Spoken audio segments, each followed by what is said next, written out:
bienvenue à la Maison de l'Afrique pour cette visioconférence sur le thème « Éradiquer le paludisme, c'est possible ».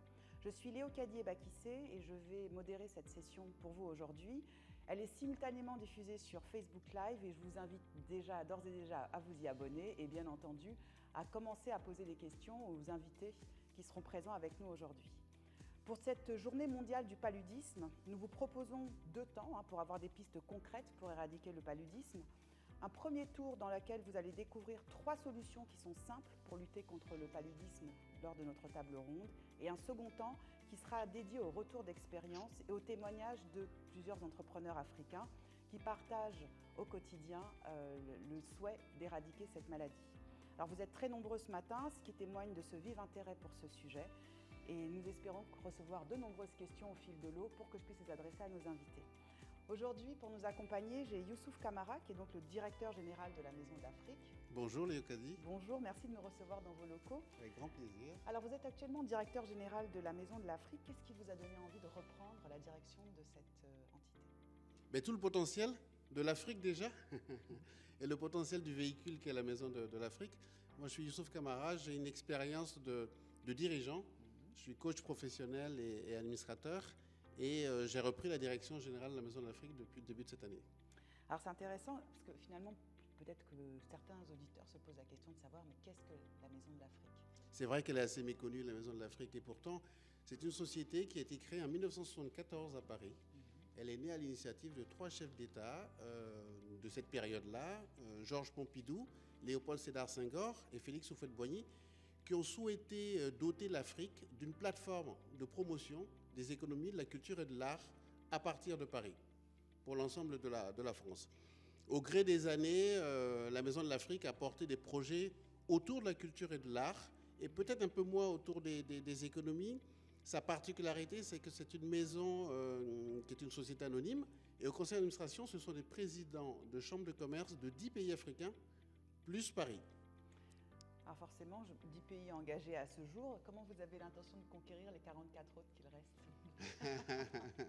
Ça va être peut-être une volonté partagée entre ces pays-là et nous. En tout cas, ce que nous, on pourra faire à la Maison de l'Afrique, c'est de délivrer suffisamment de création de valeur pour ces pays pour leur donner envie de rejoindre le conseil d'administration de la Maison de l'Afrique et son actionnariat. Pourquoi pas ? En tout cas, ça ne nous empêche pas, à la Maison de l'Afrique, de porter des projets qui concernent l'ensemble des 54 pays africains. Donc c'est le projet qui fait en fait foi à la Maison de l'Afrique. Alors vous avez aussi une force, il y a un élément de distinction qui est très particulier à la Maison de l'Afrique. Est-ce que vous pouvez... La singularité de cette maison, déjà, c'est sa résilience. C'est la seule société, à ma connaissance, qui, 48 ans après sa création, existe encore et qui compte à son conseil d'administration, dans son actionnariat, 10 pays africains différents. Donc c'est, j'ai envie de dire, la preuve d'un panafricanisme d'exercice de l'entrepreneuriat qui perdure. La deuxième singularité, c'est qu'ayant son conseil d'administration des chambres de commerce et d'industrie africaines, elle a permis de développer des affaires, de faciliter des affaires sud-sud, ce qui est un champ de développement des entreprises très important, et une autre façon de commercer entre le sud et le nord. Alors, notre ambition, c'est de donner plus d'écho à ça, plus de caisse de résonance à cela, et d'inviter les diasporas africaines, d'inviter également les Africains, porteurs de projets à impact sociétal et impact positif en Afrique, de venir nous rejoindre en partenariat pour accompagner leurs projets. Alors, bien sûr, avec cette présentation, il est légitime de se poser la question de savoir pourquoi vous décidez de présenter un événement sur le paludisme au sein de la Maison de l'Afrique. Parce que définitivement, le paludisme est une question africaine. L'histoire ancienne et récente nous a prouvé que l'intelligence humaine est capable de résoudre énormément de problèmes, mais ça fait plus d'un siècle qu'on n'a pas résolu le problème du paludisme.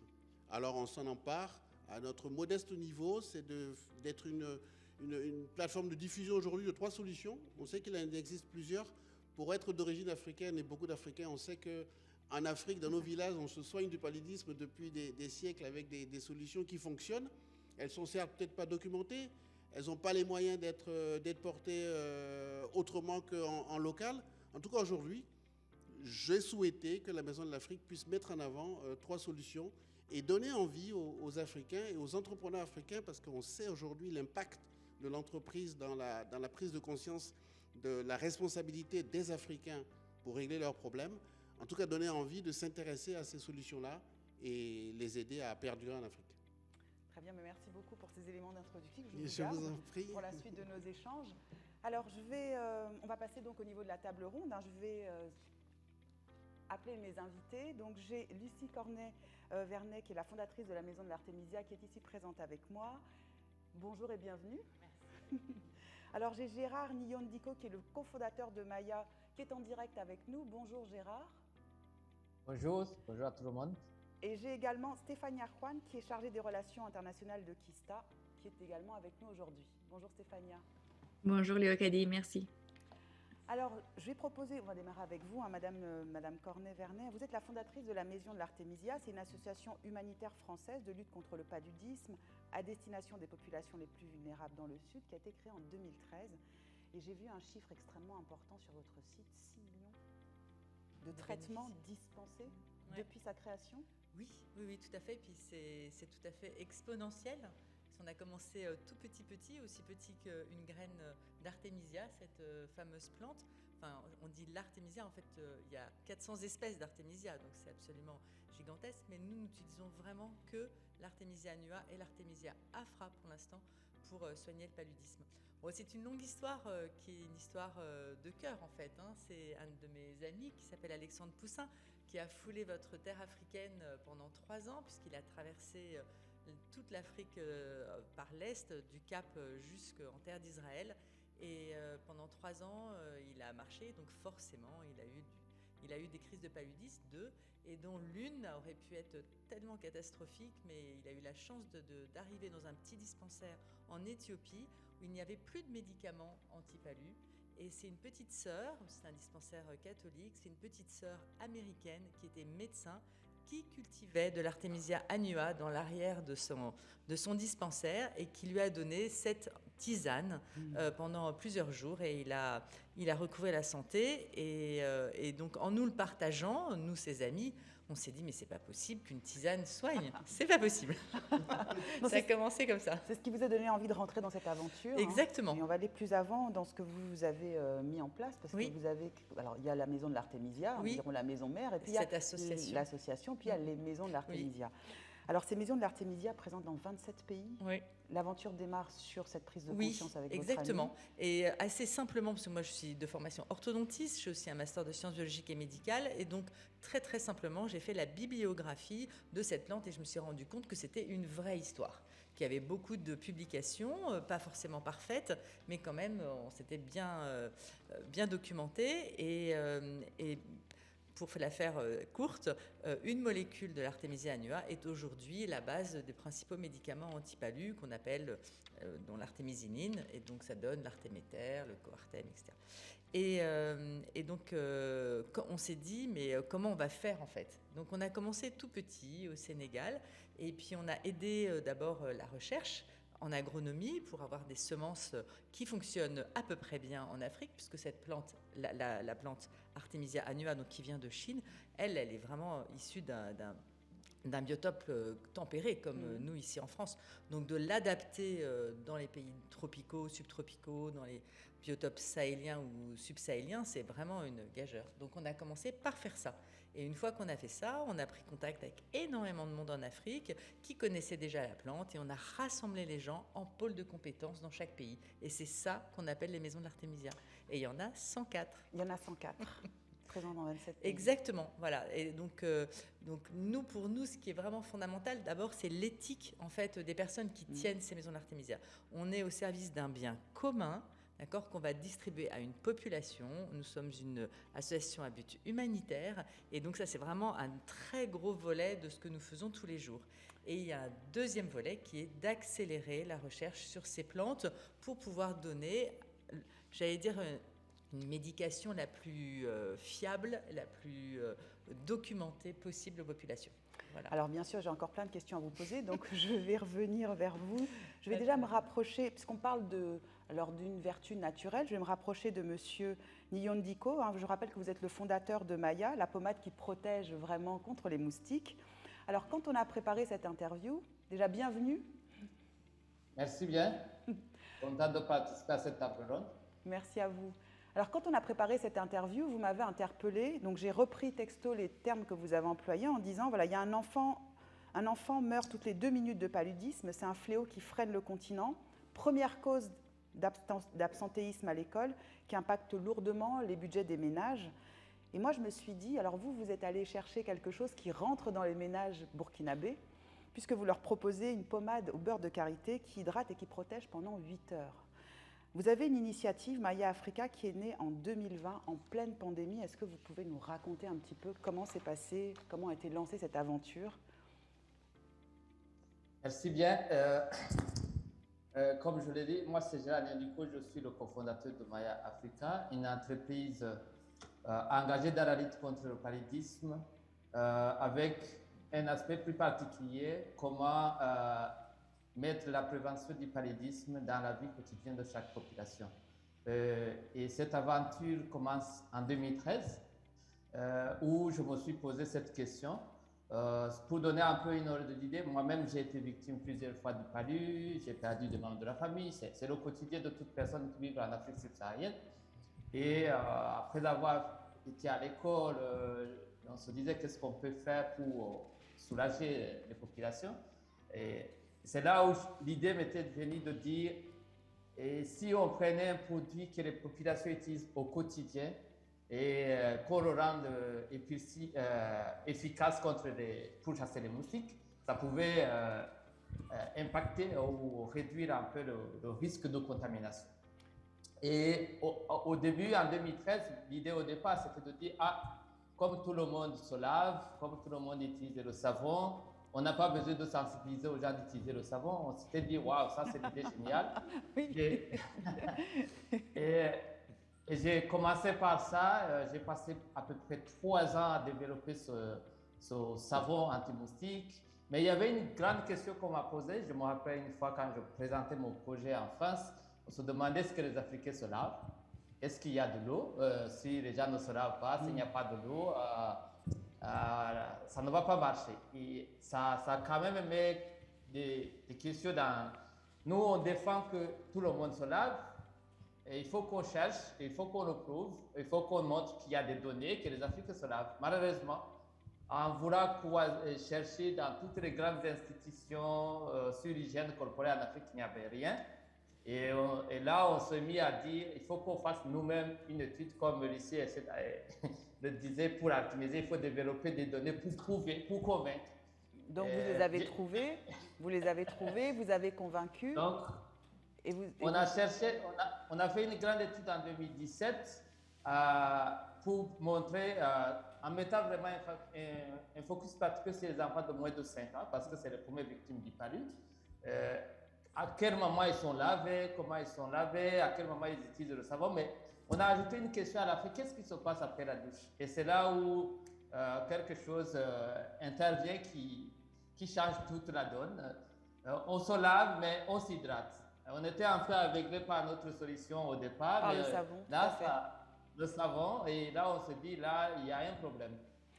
Vu qu'on ne veut pas changer les habitudes des gens, la maman qui lave son enfant, qui l'hydrate. Moi, je viens de l'Afrique, hein, je ne suis pas burkinabé, mais je viens du Burundi, c'est l'Afrique de l'Est. Mais dans la conception, dans la mentalité des familles et des mères africaines, quand on lave un enfant, quand on l'hydrate bien, on a l'impression qu'il va bien dormir. Peu importe qu'il fait chaud, qu'il ne fait pas chaud.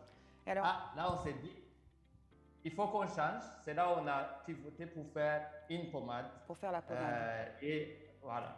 Et alors, cette pommade, comment vous avez réussi à convaincre ces mamans qu'elles l'utilisent, qu'elles l'intègrent? Est-ce que vous avez, quelles opérations vous avez utilisées? Est-ce que vous avez fait de la publicité? Comment vous avez promu le produit et comment elles ont adhéré à cette démarche-là? Déjà, il faut dire que toute notre démarche, on l'a fait de façon vraiment scientifique. Il y avait 2 aspects importants. Il fallait d'abord prouver que c'est efficace de façon entomologique, que ça chasse réellement les moustiques. Mais il faut que le produit chasse les moustiques, mais ne chasse pas les humains. Et pour pouvoir arriver à... Mais oui. Et là... Dans la conception du produit, on a impliqué tout le monde, on a impliqué des mères de famille, on a fait des interviews, on a fait des tests ensemble pour les demander déjà qu'est-ce qui vous motive pour choisir tel produit. dans notre démarche, on savait que notre cible première, c'est d'abord les enfants de moins de 5 ans, mais on ne va jamais convaincre la maman d'utiliser notre produit sur son enfant si elle-même n'est pas convaincue de la qualité du produit. Et c'est là où on a demandé un ensemble de questions qui sont ressorties. Quand j'arrive dans un magasin, ce qui m'intéresse d'abord, c'est le parfum. Deuxièmement, c'est la texture. Après, c'est le prix. Mais on pouvait faire tous cette erreur en Afrique. On se dit, c'est les moyens, c'est le prix. Mais le prix venait en troisième position. C'est là où on a travaillé avec plusieurs acteurs pour savoir quels sont même les types de parfums qui vous intéressent. Et c'est là où on a arrivé à développer cette pommade qui s'appelle Maya. Et on est revenu vers les femmes. Qu'est-ce que vous pensez de cela? Et même, ils ont choisi, ils ont adhéré. Ce qui a fait que quand on a lancé le produit, tout le monde se trouvait satisfait. Juste pour dire, on a démarré en 2019 avec une petite phase pilote où on avait produit 6000 unités qui se sont vendues dans l'espace de 3 mois sans communication, sans publicité. C'est lui qui a acheté. En parlait donc, il y avait une forme de recommandation du bouche à oreille sur l'efficacité du produit. Très bien. Voilà, et c'est ce qui nous a amené en 2020 de passer à une phase à grande échelle pour le Burkina, voilà, et pour d'autres pays en Afrique subsaharienne. On en reparle dans quelques minutes, Gérard. J'ai aussi Stéphanie Arjuan qui est avec nous. Alors, on a parlé de solutions naturelles, on a parlé des plantes de l'artémisia, on a parlé de cette pommade à base de beurre de karité. Et puis vous, Stéphanie Arjuan, vous proposez une solution qui est plutôt écologique, qui est la borne anti-moustique de Kista. Est-ce que vous pouvez nous en dire plus ? Tout à fait. Alors, tout d'abord, je voudrais remercier la Maison de l'Afrique pour cette invitation.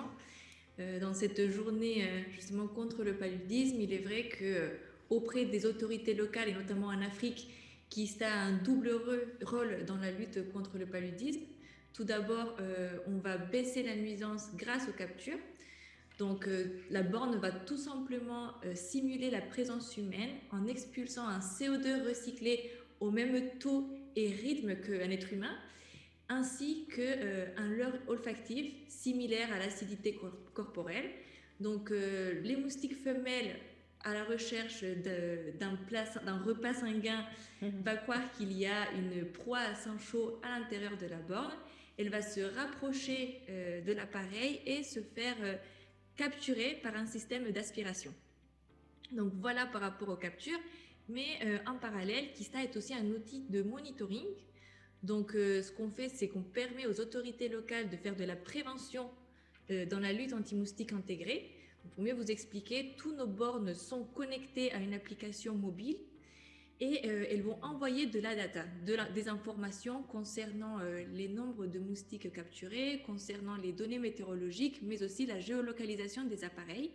Donc, cela permet aux autorités locales non seulement d'identifier les zones infestées, les plus infestées dans un territoire par rapport aux captures, mais aussi d'anticiper l'arrivée des vagues de moustiques pour qu'ils puissent se concentrer et anticiper tous leurs moyens de démoustication sur cette zone-là.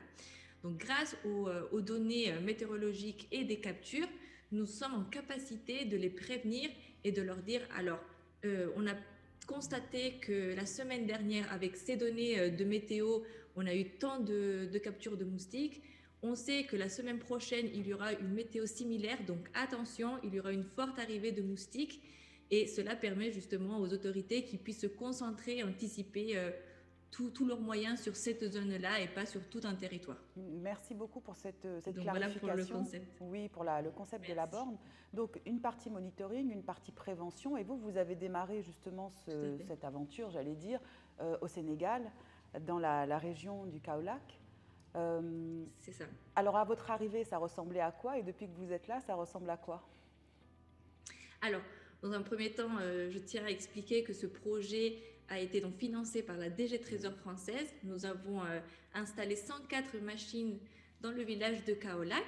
Donc, dans un premier temps, nous avons identifié quelles étaient les zones à risque, mais à risque en termes de contamination, mais aussi de rassemblement de personnes, comme les écoles, les établissements publics, les hôpitaux. Et ensuite, nous avons installé donc 104 machines en septembre 2020. Aujourd'hui, un an après, nous avons constaté que, par exemple, au mois de septembre 2021, nous avons eu un pic de capture de plus de 72 000 captures en un mois. Et en parallèle, grâce à notre laboratoire d'entomologie et parasitologie moléculaire, le Kistalab, que nous avons ici au sein de notre société, nos experts biologistes ont constaté à travers des relevés de filets la présence d'anophèles, de culex, mais aussi d'un anophèle qui normalement est présent dans le sud du territoire et qu'aujourd'hui il est à Kaolack. Et c'est l'anophèle Nili, qui est un vecteur secondaire de paludisme. Donc voilà pour les résultats en quelques mots. Merci beaucoup. Alors, on parlait de résultats, je vais revenir vers vous justement pour que vous puissiez nous donner, alors parce que c'est une tisane, on peut s'interroger légitimement, c'est si je bois quelque chose, quel effet ça peut avoir. Est-ce que vous pouvez nous donner quelques chiffres, quelques données pour illustrer un peu les vertus de cette tisane? Bien sûr. Alors, il faut bien différencier la thérapeutique curative, donc de soigner un paludisme, et de prévenir. C'est voilà, ce que font Stéphania ou Gérard, c'est de la prévention. Alors la tisane d'Artémisia, elle est capable aussi de soigner les gens. Donc ça, c'est toute une partie. Il y a plusieurs petites études qui ont été faites. Nous, on a essayé d'en faire une plus grande. Ça a été très compliqué en RDC. Mais ce qu'on peut dire quand même, c'est que globalement, en curatif, sur 7 jours de prise, 1 litre par jour, eh bien, on arrive à plus de 95% de gens qui sont guéris. Donc ça, c'est quand même assez extraordinaire. Que ça soit l'Artémisia annua, l'Artémisia afra, c'est un tout petit peu en dessous, c'est 93%, sachant qu'il faut au moins 95% pour que, entre guillemets, un médicament puisse être reconnu par l'OMS comme un bon médicament contre le paludisme. Mais la partie plus prévention est aussi très intéressante. Donc là, il y a aussi une étude qui date depuis quelques années déjà, qui a été faite en Ouganda par le docteur Ogwang, qui a donné donc une fois par semaine simplement un verre de tisane à une population assez ciblée, qui étaient des gens qui travaillaient dans des serres de fleurs. Et il a vu par rapport à d'autres serres où les gens n'ont pas eu cette tisane une fois par semaine, un effondrement de plus de 60% de l'incidence du paludisme dans la serre où les gens ont eu une seule fois par semaine un verre de tisane. C'est absolument incroyable. Ça a fait quand même pas mal de bruit, ça a été publié. Et puis nous, de notre côté, avec les maisons d'Artémisia, on a plein de petits essais qui ont été faits. Le dernier en date, il a été fait au Tchad, auprès de 1800 enfants d'école, donc d'âge scolaire, et on leur a donné 2 à 3 fois de la tisane par semaine pendant la petite saison des pluies qu'il y a près de Mongo. Et là, dans les centres de santé autour, les enfants en âge scolaire, il y a un effondrement aussi de plus de 80% de l'incidence du paludisme sur cette population. Les directeurs d'école nous envoient des mots en disant les enfants n'ont plus de fièvre, ils sont plus mal au ventre, il n'y a plus de nausées, enfin incroyable quoi. Donc tout ça...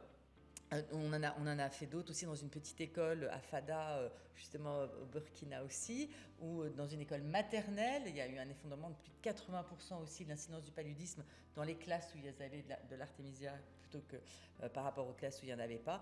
Donc voilà, c'est vrai que ça serait absolument formidable d'avoir une très grande étude, mais bon, ça coûte des millions. Voilà, et nous sommes une pauvre association, même si beaucoup de gens nous soutiennent, vraiment, voilà, il faudrait faire toutes ces études, oui, il faudrait. Mais en tout cas, il y a des entreprises aussi, je sais par exemple à Pointe-Noire, au Congo-Brazzaville, il y a des entreprises où le matin, vous avez du café, mais vous avez de la tisane d'Artémisia dans des thermos et les gens peuvent en prendre de façon libre. Et voilà, c'est quand même une plante qui est non toxique, qui a fait ses preuves, en Chine en particulier.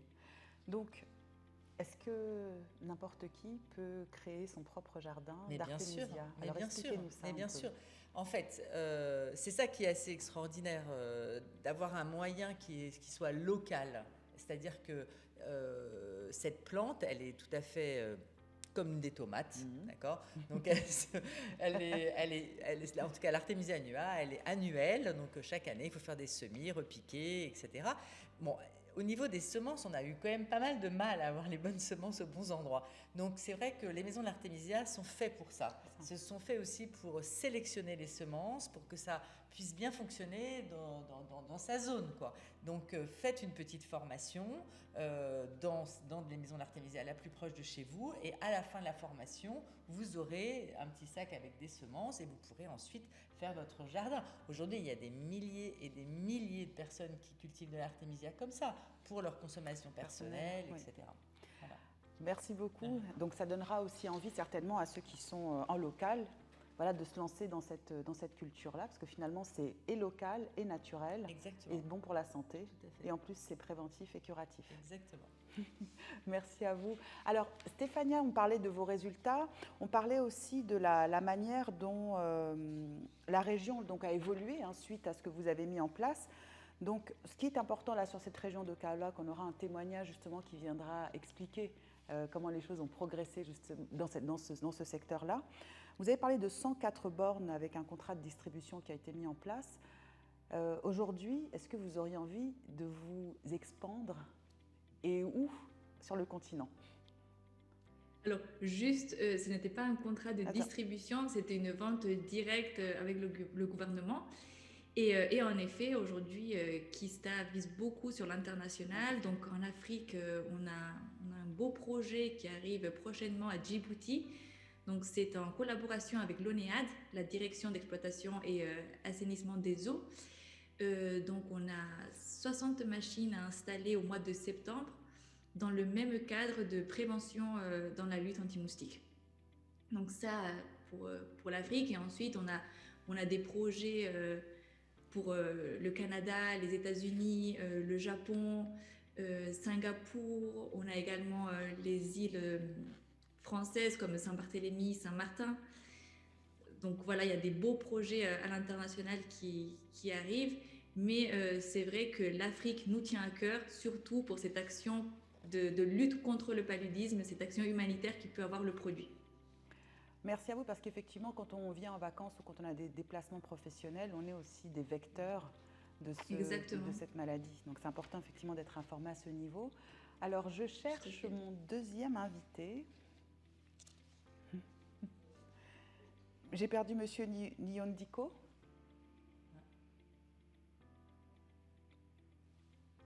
Moi, je suis là. Ah ben c'est parfait. Alors, merci à vous. Donc, on parlait de cet aspect un peu naturel. Alors, on parlait de chiffres, on parlait aussi de cette manière de sensibiliser ces mères au quotidien sur la manière d'intégrer ça dans une hygiène de vie quotidienne. Là, aujourd'hui, quelles sont les questions que vous vous posez? Quelles sont les problématiques que vous avez justement pour faire participer un plus grand nombre à adhérer justement à cette solution? Ok, c'est une très bonne question. Je pense que vous me recevez très bien. Oui, c'est parfait. Ok, parfait. Ok. Bon, la plus grande question qu'on se pose pour le moment, c'est vrai que on fait face souvent à des populations. Il y a plusieurs niveaux en Afrique. On sait que on essaie de déployer déjà le produit sur le marché privé.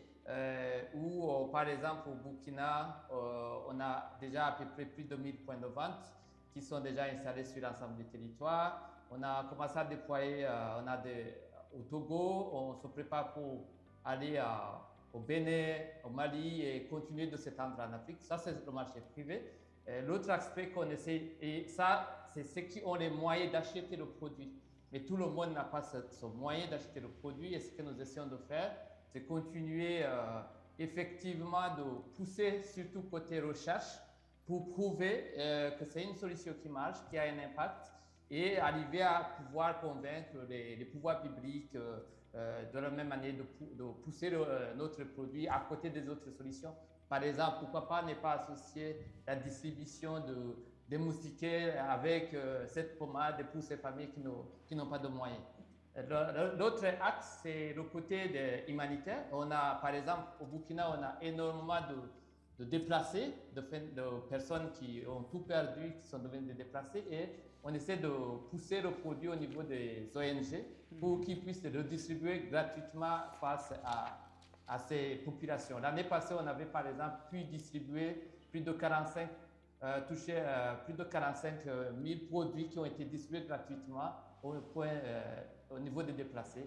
Et c'est une action qu'on continue de faire, d'essayer de pousser cette année pour pouvoir protéger plus de personnes. Merci beaucoup pour ce retour. Alors, vous avez parlé des ONG, donc forcément, j'ai posé la question, quelles sont les alliances gagnantes que vous avez réalisées, qui vous ont justement permis d'avancer, peut-être de conquérir un peu de nouveaux territoires, qui ont favorisé cette expansion? En fait, notre ONG fabrique une sorte de kit, d'accord, qu'on est capable de donner à n'importe quelle ONG, entreprise, plutôt entreprise du monde de l'ESS, hein, puisque voilà. Mais en fait, c'est vraiment un kit. Et on l'appelle comme ça. Et quand on commence ainsi, c'est toujours beaucoup plus rapide que de commencer de rien du tout. Donc on a énormément de partenariats, je ne pourrais même pas vous les citer tous, dans toute l'Afrique, avec d'autres ONG, avec des entreprises souvent à but social, mais aussi des entreprises normales, ou avec des congrégations religieuses qui quand même ont la charge de beaucoup de dispensaires en Afrique et qui sont absolument ravis d'avoir cette solution locale, peu chère, pour de toute façon soigner des personnes qui n'ont absolument accès à rien, parce qu'ils n'ont absolument pas les moyens. Donc, il y a des petites bonnes sœurs qui font des bassines d'artémisia tous les jours. Les gens viennent prendre leur louche. Enfin, c'est vraiment... voilà, les partenariats sont multiples et variés et c'est du gagnant-gagnant pour tout le monde. Nous, on n'a absolument pas l'argent pour installer des champs et des champs d'artémisia. Et puis, c'est même pas notre but, en fait. Notre but, c'est juste de proposer cette solution, de pousser la recherche pour que ça soit bien bordé, et c'est en train de se faire, et que par contre, dans toute l'Afrique, comme il y a du lemongrass, là, de la citronnelle, ou du moringa, bon, qui est de l'artémisia partout. Voilà, et que ça rentre dans les mœurs. De toute façon, en Afrique, on a l'habitude de boire des tisanes, absolument, contrairement à chez nous. Et donc, c'est pas du tout compliqué pour des populations. Voilà, le seul regret, parfois, c'est que les gens arrêtent le traitement avant les 7 jours, alors que c'est comme les antibiotiques. Si on veut, en particulier en curatif, si on veut vraiment guérir, il faut vraiment boire ça pendant 7 jours. Ça, c'est vraiment super important. Voilà. Et donc, il y a forcément une question qui se pose au niveau de la pédagogie. Comment vous vous y prenez justement, alors pour peut-être sensibiliser, mais peut-être aussi pour donner envie de continuer et de l'intégrer? On parlait de l'hygiène corporelle avec la pommade. Comment est-ce qu'on pourra emmener justement les J'allais dire, c'est l'affaire de tous et c'est l'affaire de tous les Africains. Nous, on a conçu des kits de sensibilisation en images, des petits films qui se passent par WhatsApp, etc., etc.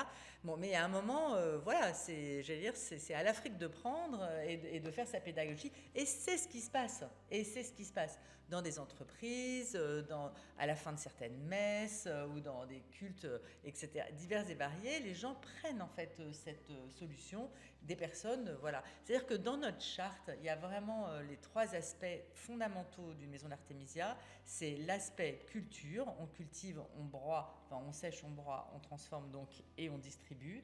Il y a un aspect très important de formation, donc ces formations famille pour des familles ou des formations plus agronomiques pour des institutions qui veulent se lancer plus sérieusement. Et puis il y a toute partie sensibilisation. Et ça, c'est dans toutes les maisons d'artémisia, on leur demande d'aller vers les plus pauvres, d'aller vers les plus loin, vers ceux qui n'ont pas accès. Nous sommes la journée aujourd'hui mondiale contre le palud. Il y a des dizaines ou des centaines de petits événements qui sont en train de se faire grâce aux maisons d'artémisia, dans des prisons, dans des orphelinats, dans des zones très peu accessibles pendant la saison des pluies, etc. C'est vraiment notre cœur. On est une association humanitaire, donc c'est vraiment notre cœur d'histoire. Mais rien ne peut se faire si on n'a pas une petite filière locale qui a été montée, un bon produit qu'on peut aussi analyser si on a besoin, etc., etc. Alors, on a une première question d'un internaute qui nous demande quand sera-t-il possible d'acheter des graines d'artémisia, Afra ou Annua dans tous les pays d'Afrique? Alors, en tant qu'ONG, nous avons décidé de ne pas vendre ces graines. D'abord, la graine, c'est la vie, en fait. Et est-ce qu'on achète et est-ce qu'on vend la vie? C'est une vraie question. Donc, en plus, elles sont ultra précieuses, puisque celles qui sont autour de chez vous, c'est celles qui vont marcher chez vous. Et celles qui viennent de 500 km au nord ou au sud ne marchent pas forcément chez vous. Donc, faites une petite formation. Vous aurez les graines gratuitement à la fin de cette formation. Mais s'il n'y a pas de formation, c'est comme si on distribuait les graines et qu'elles partaient à la poubelle. On l'a fait pendant 2 ans. Ça n'a pas marché du tout. Les graines d'Artemisia afra sont extrêmement rares. On a vraiment des soucis avec ces semences-là. On a une petite filière là sur le Malawi, mais c'est vraiment compliqué. Donc, faites une formation. Il y a des semences, bonnes semences, dans toutes les maisons d'Artemisia. C'est vraiment ce qu'il y a de plus simple. Donc, encourager à être formé, forcément, bien comprendre comment l'utiliser en prévention, en curatif. Monsieur Gérard Nyondiko, de votre côté, on a parlé aussi de cette pédagogie, comment sensibiliser les mamans pour qu'elles l'intègrent dans l'hygiène au quotidien. Je sais que vous aviez un message à passer aujourd'hui, justement, on parle de cette sensibilisation, on parle de cette manière justement de réintégrer votre pommade dans le quotidien. Vous avez une entreprise qui est sociale et je sais que vous avez envie de développer, en tout cas d'exporter et de faire circuler cette crème, cette pommade au-delà du Burkina Faso. Donc, quel était votre message? Merci bien. En fait, pour nous, déjà, on n'a pas vraiment besoin de sensibiliser pour que les gens sur pommade utilisent le produit. Le grand challenge que nous avons, c'est comment rendre accessible ce produit à la majorité qui en demande. Et par exemple, actuellement, on a beaucoup d'autres pays qui en demandent. Comment l'amener, n'oublie pas l'Afrique centrale, n'oublie pas l'Afrique de l'Est, mais on n'a pas ces moyens pour se déployer. Donc, le message que nous avons pour le moment, c'est toute personne qui vraiment veut s'impliquer dans une cause qui va avoir plus d'impact et pour soulager vraiment ces populations qui en ont beaucoup plus besoin, il est le bienvenu. On a besoin de fonds pour pouvoir continuer d'accélérer cette croissance et cette demande. Et l'autre message qu'on dit, c'est beaucoup plus aussi sollicité. Nous sommes sur le jour de la journée mondiale de lutte contre le paludisme. C'est d'interpeller nos gouvernements, nos États, de soutenir beaucoup toutes ces initiatives locales. Parce que souvent, on manque de cet appui derrière pour pouvoir accélérer ou faciliter ce déploiement. Je vous remercie. Merci à vous. Alors, Stéphanie Arjuan, de votre côté, vous êtes plutôt là pour l'instant en lien avec les États. Est-ce que vous auriez justement aussi un message à faire passer en cette journée aujourd'hui? Eh bien, pareil, je pense que la sensibilisation est importante parce qu'on ne se rend pas compte à quel point le moustique est un vecteur qui tue. Il est considéré comme l'animal, l'insecte qui tue le plus au monde. Et je pense qu'on doit prendre conscience de cela, qu'il est temps de prendre des mesures justement de prévention, de lutte contre le moustique, de contrôler ce sujet. Et surtout que, comme vous le disiez au début, il y a énormément d'enfants qui meurent à cause des maladies vectorielles. Il y a aussi le sujet environnement, parce que comment il est traité, c'est traité aussi avec des produits chimiques. Donc, essayer de rassembler toutes les solutions possibles pour en faire de tout ça un bon résultat contre le paludisme et contre toutes les autres maladies vectorielles. Merci à vous. J'ai une question qui est arrivée entre-temps, mais du coup qui va à l'attention de Monsieur Nyondiko. On vous pose la question de savoir pour la pommade, est-ce que vous avez un accord avec l'OMS en vue? Bon, je pense que là, Lucille pourrait aussi m'appuyer. Il y a toujours ce débat. Nous, ce que nous avons fait, on a fait toutes nos démarches, toutes les études scientifiques qu'on a fait, des publications qu'on a. On a des publications dans Malaria Journal, on a fait des études au Burkina, en Tanzanie. C'était aussi en suivant les protocoles de l'OMS, mais on continue de côtoyer ce milieu, on a soumis notre dossier, mais c'est un long processus. Vous donnez une idée, des moustiquaires imprégnés qu'on a commencé à distribuer à grande échelle, ça a pris 10 ans pour que l'OMS décide que cette solution puisse être déployée. Et actuellement, je ne sais pas, j'espère qu'avec l'expérience du Covid, on a vu qu'on peut accélérer les choses. J'espère que ça devrait se faire la même chose pour nos cas. Mais c'est toujours compliqué. C'est un long processus. Oui. On est dedans. Mais souvent, tu remontes, après on te ramène en bas et c'est une sorte de labyrinthe, mais on continue de se battre, on continue de pousser et de convaincre et de faire plus de preuves, de rassembler plus de données. C'est vraiment un long processus et on continue de faire le plaidoyer. Mais juste pour expliquer, actuellement, il n'y a aucun produit répulsif au monde qui est homologué par l'OMS. C'est une contradiction. Alors que souvent même, je donne un exemple, il y a des molécules qui sont citées comme référence de l'OMS, mais il n'y a aucun répulsif homologué. Donc, c'est un combat, mais on est dedans. Engagé et avec déjà des premiers examens, des premières preuves du fonctionnement. Ouais. Alors, j'ai une question complémentaire. Alors, je vais vous laisser répondre peut-être à tour de rôle ou celui ou celle qui éventuellement a des éléments de réponse. Où peut-on former au Bénin? Les tentatives auprès de la ferme agroécologique ont-elles été vaines? Est-ce que vous avez vent de ce projet? Tu peux répéter la question? Oui, c'est où peut-on former au Bénin?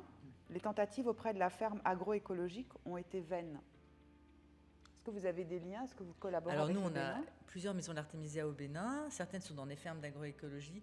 Donc peut-être que cette personne fait référence à sa propre ferme d'agroécologie où il y a eu peut-être une tentative de culture d'artémisia et que ça ne marche pas.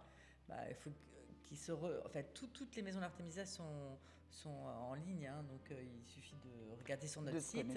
Voilà, c'est www.maison-artemisia.org. Je pense que vous aurez tout ça à la fin et vous regardez la maison la plus proche de chez vous pour refaire peut-être une formation.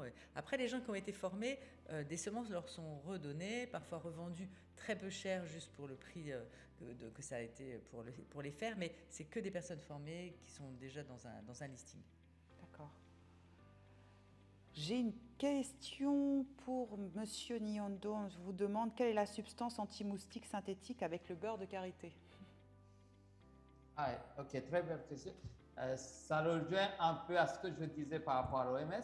Et nous, la molécule que nous avons utilisée, c'est la molécule standard recommandée par l'OMS. C'est ça qu'on a intégré dans notre pommade. Et c'est le DIT. Merci. Merci beaucoup. Alors, j'ai une question complémentaire aussi. Alors, pour Stéphania, parce qu'en fait, forcément, comme votre dispositif dans la région de Kaolack a fait ses preuves, là, il y a une question qui vous est posée de savoir combien coûte ce dispositif. Alors, on a plusieurs dispositifs. On en a un qui est adapté plutôt pour les particuliers. Par exemple, en France, c'est vrai qu'on vise des clients plus CSP++ et qui ont les moyens pour s'équiper contre les moustiques, mais c'est plutôt une question de confort. Et on a le modèle qui est adapté aux collectivités, donc c'est un modèle robuste qui est adapté justement pour la voie publique, qui peut en même temps être connecté à des panneaux solaires ou branché à un candélabre. Et celui-ci, il est environ dans les 2 000 €.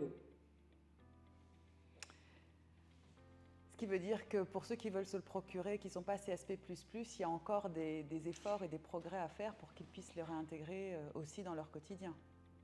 Alors c'est vrai que dans un territoire comme l'Afrique, on vise plutôt les États, le gouvernement. C'est vrai que notre cible, ça viendra pas être le particulier. Très bien, merci pour cet éclairage. Je vous remercie beaucoup. Là, on a fait le tour de l'ensemble des questions qui vous étaient adressées. Je vais vous laisser le mot de la fin, parce que je sais que vous aussi, vous avez un message à passer aujourd'hui, en cette journée. Peut-être auprès des diasporas, il me semble. Oui. On me demande très souvent, des membres de la diaspora, comment on peut vous aider, etc. etc.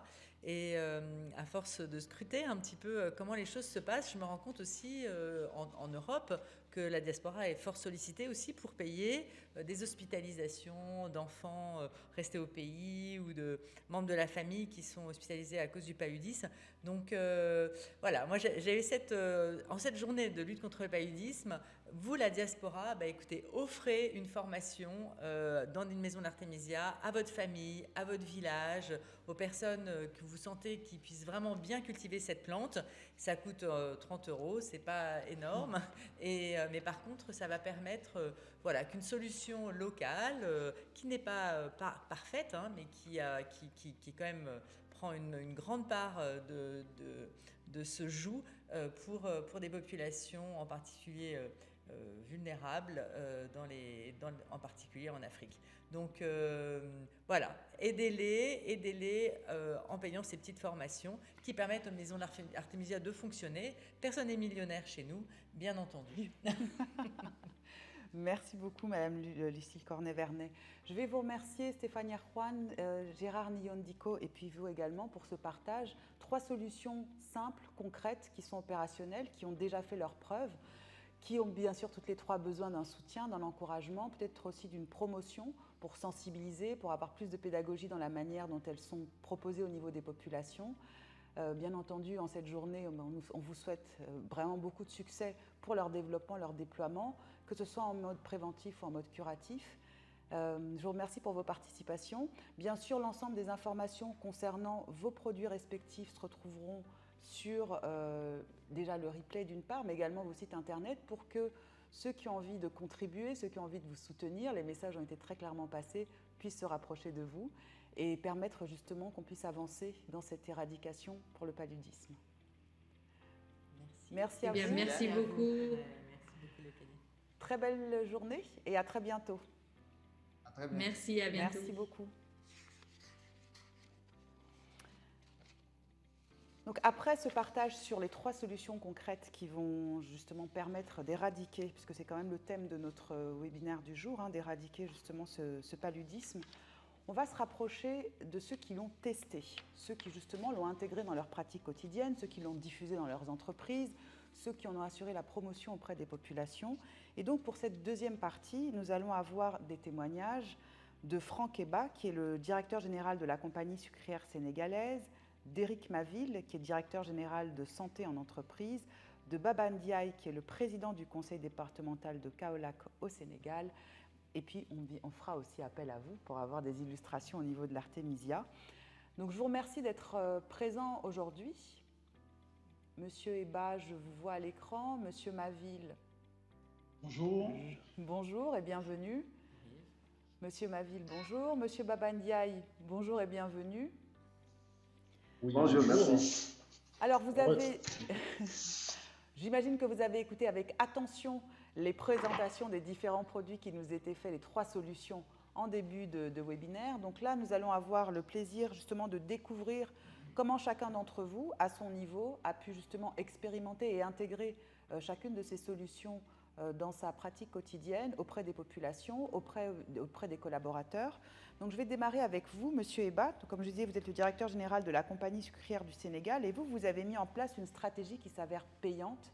Je sais que vous avez donc cette présentation à nous faire pour nous sensibiliser à la manière opérationnelle dont vous avez utilisé l'une de ces solutions. Oui, bonjour. Donc, je vais partager avec vous l'expérience de la compagnie sucrière en matière de lutte contre le paludisme et plus précisément la surveillance que nous avons mise en place à l'adresse des travailleurs saisonniers de la compagnie sucrière sénégalaise.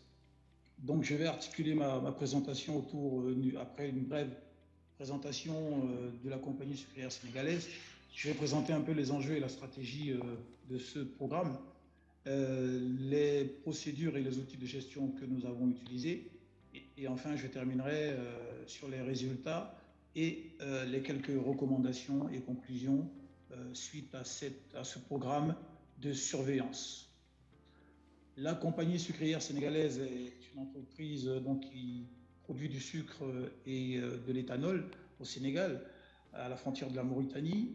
Elle a été fondée en 1970 par feu Jacques Mibran. Nous exploitons grosso modo 10 378 hectares de cannes irriguées et nous produisons 140 000 tonnes de sucre, c'est-à-dire que nous couvrons à peu près sur la consommation du Sénégal qui est de 200 000 tonnes, on produit 140 000 tonnes de sucre, essentiellement destiné au local.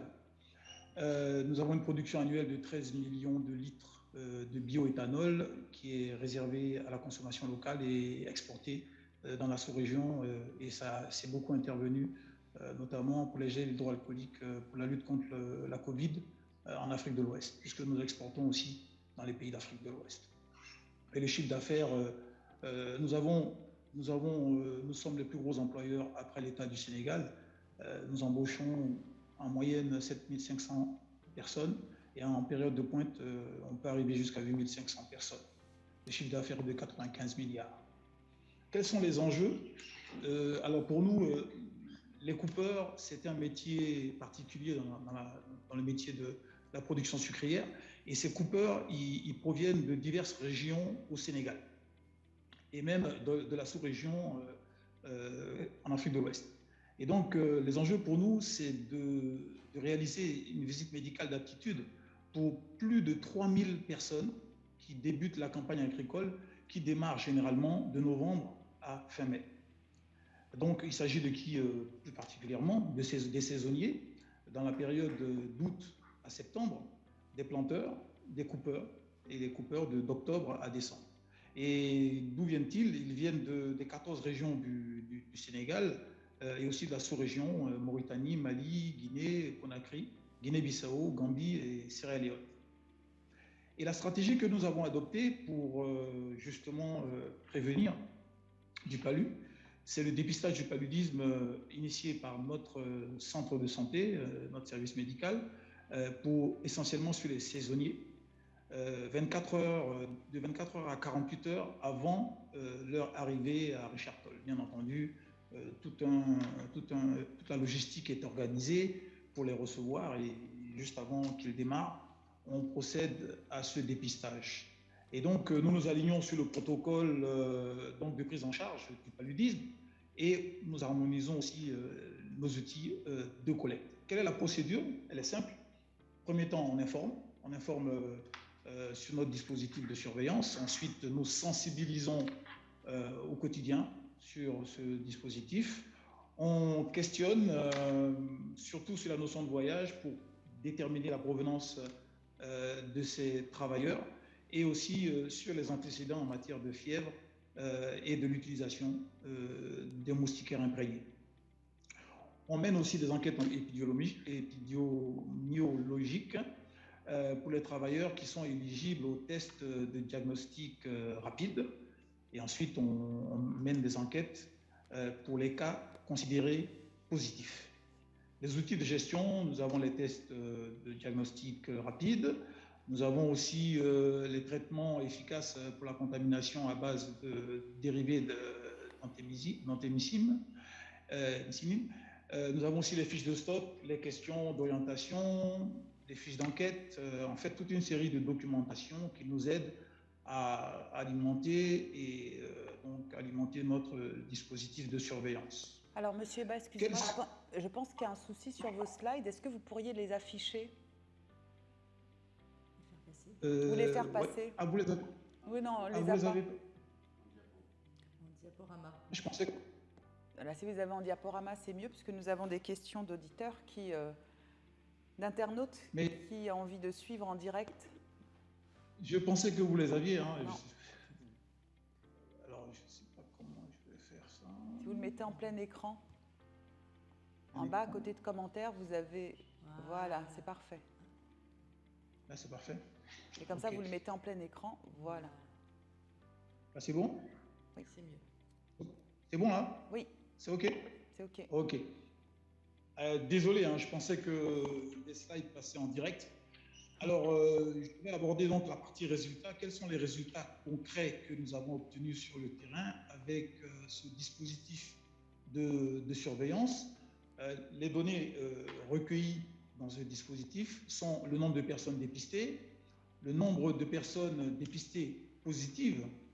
On a évalué aussi le taux du paludisme, donc des personnes atteintes du paludisme, la provenance des cas et plus précisément les quartiers d'habitation à Richard Toll, là où nous sommes basés, donc dans la ville de Richard Toll qui a à peu près 140 000 habitants. Il ressort de l'analyse des résultats que la majeure partie des cas de paludisme donc, est enregistrée de la période d'octobre à novembre, puisque nous démarrons la campagne en novembre. Donc il est important de faire ce dépistage bien avant le démarrage de la campagne. Et nous avons constaté que la provenance des cas était, surtout dans les régions sud et sud-est du Sénégal, la région centre et la ville de Dakar. Donc tous ces travailleurs qui proviennent de ces régions, nous avons déterminé ces cas dans ces régions-là. De même que dans la sous-région, hein, du côté du Mali, de la Gambie et de la Guinée-Bissau. Alors, tous ces tests sont effectués sur le critère avec la notion de voyage et on a constaté que ces personnes étaient asymptomatiques. Pour les cas de paludisme de travailleurs qui sont restés ici à Richard Toll, ceux qui sont originaires de Richard Toll, on n'a pas vu, on n'a pas constaté de cas concrets pour les habitants, pour ceux qui sont originaires et qui proviennent de Richard Toll. Alors ici, je vous ai fait une représentation graphique juste pour présenter, pour résumer un peu tous ces résultats. Nous avons démarré ces dispositifs de surveillance de 2012 jusqu'en 2021.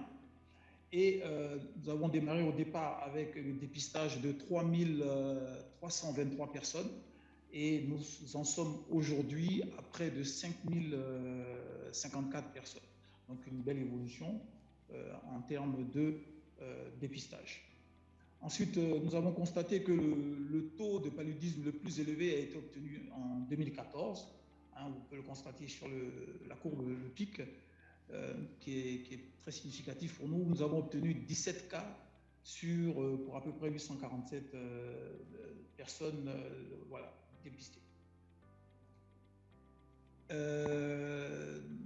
Nous avons connu une baisse significative de 2014 à 2017, avec un taux qui a été divisé par 10 à peu près. Donc il y a eu des résultats très significatifs. Et enfin, de 2017 à 2021, les taux des personnes dépistées restent relativement faibles. Donc on atteint une certaine constance qui est assez faible et qui justifie donc que tous les programmes marchent et que les programmes fournissent de très bons résultats en matière de lutte contre le paludisme. Contrairement à d'autres pays où moi j'ai beaucoup travaillé en Côte d'Ivoire, où nous avions des taux très élevés et on constate qu'effectivement les résultats sont très probants et très intéressants.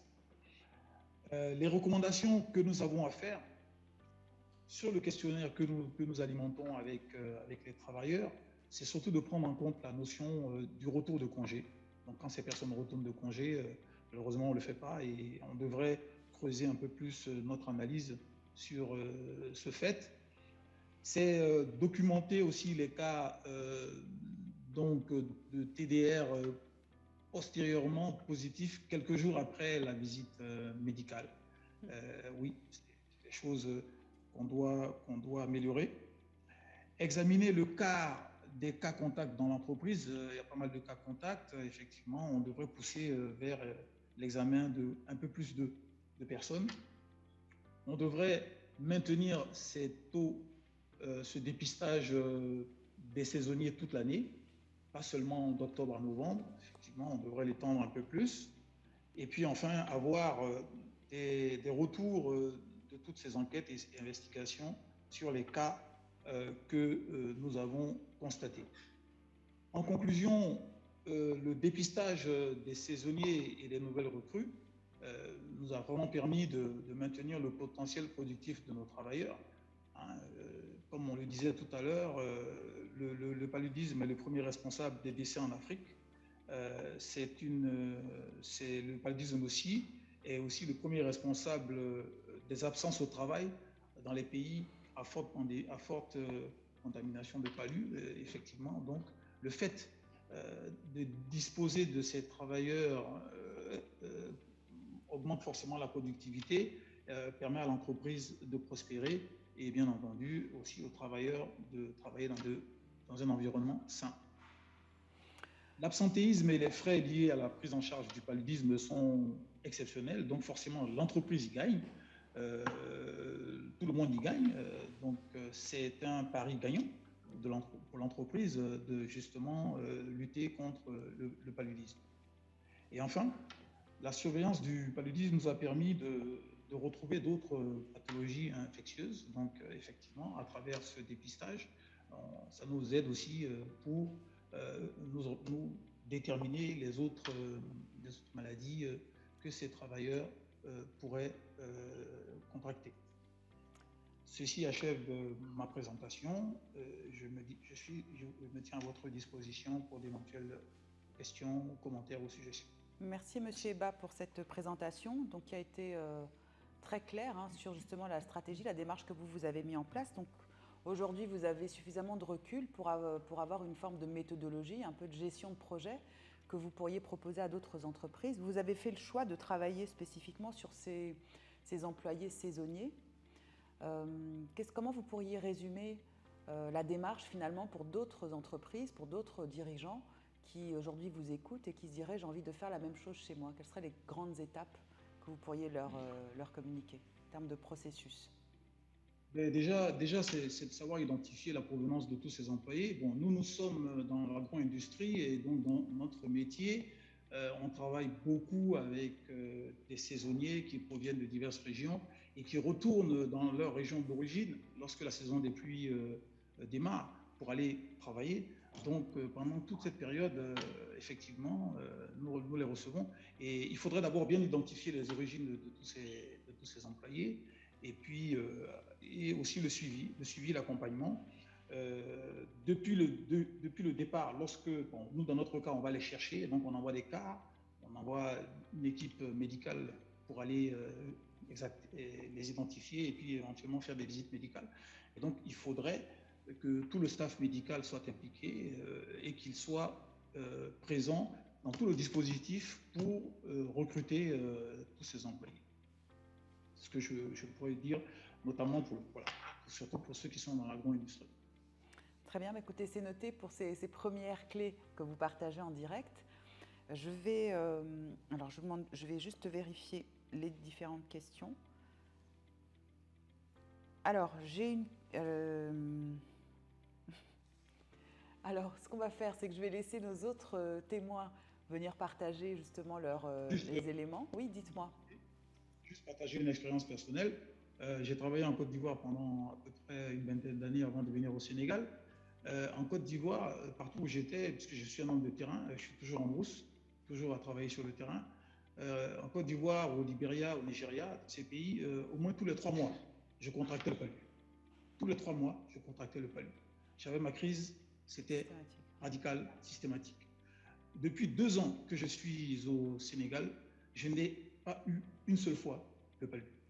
Pas une seule fois. Ce qui prouve que l'éradication du paludisme au Sénégal, c'est une réalité. Et je vous assure que c'est un fait qui est très remarquable. Lorsque vous avez travaillé en Afrique de l'Ouest, dans des zones très humides, dans des zones où le paludisme crée véritablement fait des dégâts immenses. Voilà, donc c'est une expérience personnelle que je voulais importante à partager, bien sûr. Le Sénégal est un modèle et l'Afrique devrait copier l'expérience positive et significative du Sénégal. Merci à vous, Monsieur Eba. Alors, je vais me rapprocher d'Éric Maville. Bonjour, Monsieur Maville. Oui, bonjour, bonjour à tous. Alors, je sais que vous avez écouté avec grande attention et la table ronde et le premier témoignage. Alors vous êtes directeur général de l'association Santé en entreprise qui a été créée en 2011 et vous êtes également président de la commission santé du Océan.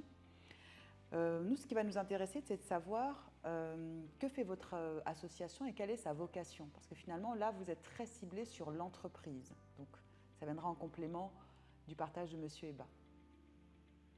Oui, en effet. Merci d'abord de m'avoir invité à rejoindre votre table ronde aujourd'hui.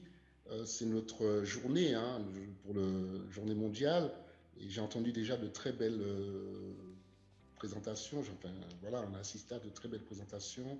Et moi, je veux amener avec mon témoignage 2 choses.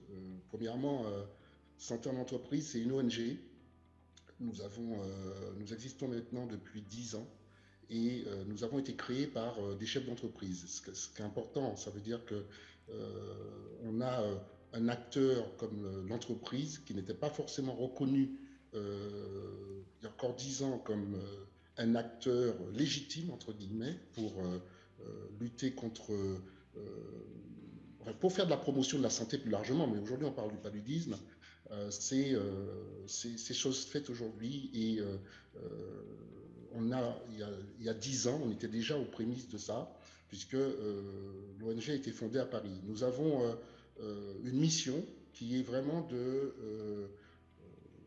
d'engager les entreprises, les fondations et dans des actions de promotion de la santé, à la fois sur le lieu de travail pour leurs employés, pour les familles, mais aussi des actions qui vont jusqu'aux communautés locales, parce que ce qu'on appelle les communautés environnantes, parce que c'est très important d'utiliser le levier qu'est l'entreprise pour toucher, que ce soit les sous-traitants, les populations locales, pour aller au-delà du lieu de travail. Donc ça, c'est très important. Nous avons en fait si je devais résumer, trois axes stratégiques. C'est engager, innover, agir. Engagé, on a été à Santé en entreprise à l'origine en 2014 du premier sommet, de l'organisation du premier sommet des chefs d'entreprise contre le paludisme à Paris, qui a réuni une quinzaine de pays africains, de programmes nationaux de lutte contre le paludisme, des chefs d'entreprise, pour élaborer ce qu'on appelle une feuille de route opérationnelle de lutte contre le paludisme à partir de l'entreprise. Cette feuille de route a été validée au plan international par le programme Rollback Malaria, vous savez, qui est le partenariat international pour lutter contre le paludisme, qui dépend de l'OMS, l'Organisation mondiale de la santé. Et j'ai envie de dire, c'est la première fois vraiment à ce niveau qu'on réunissait des acteurs du public, du privé et aussi des ONG pour se poser la question de savoir comment concrètement on pouvait agir contre le paludisme. Et nous sommes vraiment heureux à certaines entreprises de l'avoir fait. Donc ça, c'est le côté pour engager, le côté plaidoyer. Le côté innovation, parce qu'on pense qu'effectivement, les entreprises, par leur savoir-faire, leur métier, qu'on soit Orange dans la téléphonie mobile, MTN, etc., qu'on soit Bolloré, quand on a une expertise dans le domaine de la distribution, on peut faire quelque chose sur le terrain pour aider à optimiser tous ces programmes de lutte contre le paludisme qui sont financés par l'aide internationale et par aussi des fonds nationaux. Et on mise beaucoup sur le digital, je pourrais en dire un mot après. Et enfin, agir, c'est agir en trouvant des solutions innovantes. Donc c'est très intéressant. On a eu vraiment des solutions très complémentaires qui ont été présentées ce matin. Et je voudrais insister juste sur l'idée que c'est d'une palette d'outils qu'il faut. Ce n'est pas un seul outil qui permettra de lutter efficacement contre. On a besoin de tout ce qui a été dit ce matin. On a besoin de solutions innovantes et on a vraiment besoin de s'assurer que les populations adhèrent. Donc c'est pour ça que nous misons beaucoup sur ces actions de terrain pour les communautés, portées par les communautés et appuyées par les entreprises. Donc je m'arrête là, juste pour vous dire que voilà l'ADN de notre entreprise, de l'ONG, et nous sommes évidemment, je parlerai plutôt de ce que nous avons fait avec Maya, puisque c'est de ça que c'était mon témoignage doit porter sur Maya. La question que j'allais vous poser, vous avez fait le choix d'adopter Maya, cette pommade justement. Alors forcément, qu'est-ce qui a conditionné votre choix? Vous parliez d'une réponse plurielle avec une palette d'outils. Vous avez fait le choix de la solution Maya. Qu'est-ce qui a conditionné votre choix? Et puis comment vous l'avez intégré justement dans vos démarches de sensibilisation auprès des populations, mais surtout en tant que chef d'entreprise? Alors, ce qui a été à l'origine de notre rencontre avec Maya, c'est un projet que nous avions, parce que maintenant ce projet est opérationnel, de mettre en place un kit de prévention du paludisme qui allie trois choses. La moustiquaire, dernière génération, puisqu'il y a aussi des problématiques sur les moustiquaires aujourd'hui. Vous savez, il y a des anciennes générations qui ne sont plus du tout efficaces, etc. Où les insecticides qui sont utilisés ne sont plus efficaces, où il y a même des préoccupations par rapport à la résistance des moustiques, mais aussi à ces insecticides. Donc, une solution qui allie la moustiquaire, un répulsif. Donc on est à la recherche de solutions dans ce domaine de lotion ou de pommade répulsive. Et justement, troisième élément très important, l'accès à un site InfoPalu pour avoir l'information et créer justement cette espèce de communauté d'utilisateurs où on peut rester en contact avec les gens, avoir leur feedback. Et donc c'est dans ce cadre-là qu'on a rencontré Maya. Nous avons regardé ce qui était fait au Burkina. Et ce kit, je précise, ce kit, le Prev Kit Palu, je pourrais vous partager le site pour le voir, c'est Prev Kit Palu, tout en un mot, .santéentreprise.com. Il est assemblé complètement au Burkina aujourd'hui et distribué aux entreprises et aux fondations qui veulent le financer pour ou leurs salariés, les familles, mais aussi pour les populations locales, dans le cadre de leur engagement, tout ce qui est sociétal, RSE. Donc, nous avons choisi Maya pour deux choses. C'est que Maya nous a produit des résultats d'études tout à fait sérieuses.